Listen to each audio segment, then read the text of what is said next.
Hello friends, welcome to my YouTube channel again. So friends, today we are going to learn how to draw fruits in a very easy way.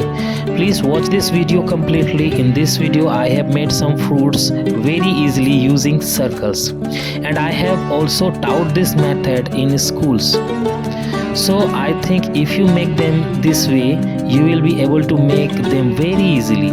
Please watch this video completely. If you find video is too fast, slow it down. This is very easy method and anyone can make it. Thank you for watching. Thank you very much.